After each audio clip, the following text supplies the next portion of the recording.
What is Blexit?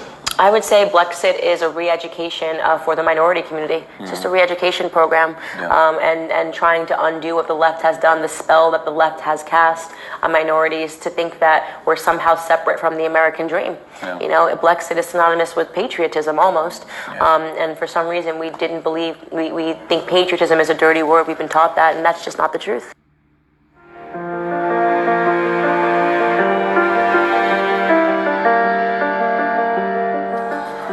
Blexit means the black exit from the Democratic Party. Black exit from the Democrat Party. It just means like the voice that we never had, the voice that the Latinos and that black people never had. The Blexit movement has meant for me that I'm not alone.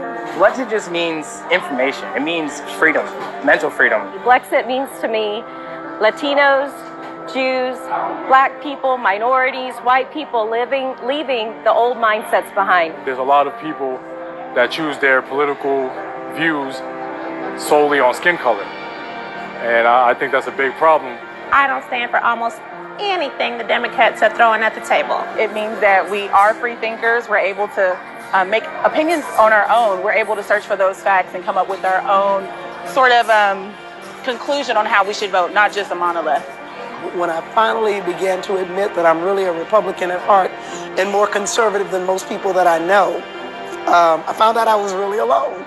Or at least I thought I was really alone. Well, it means it's time for people of color like myself to accept and take advantage of the freedom, because for so long people have been living under hostage where you cannot speak how you feel, you cannot express, what you believe under some sort of, try to be politically correct. We were never able to be out in the open with our views. It's about empowerment. It's about not living in victimization.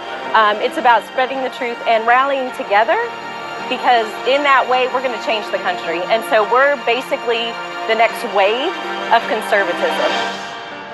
I had some people in Dubuque, Iowa, who told me that I needed to change the name of my comedy tour because it's Star Spangled Banter. They said that's offensive, and I said, why? And they said, I said, is it because it's a play on the banner? And they said, no, we're just offended by the idea of the national anthem. And I said, are you offended by the flag? Are you offended by patriotism? And they said, yeah, the left kind of thinks that way. That's correct, and it's being taught. It's not even just like they're getting these ideas from the school system that they should feel guilty or they should feel bad and they should reject America. That we're the horrible, racist, sexist society, but they want us to open our borders and let everybody into it. So that's the hypocrisy of the left. Pretty astounding.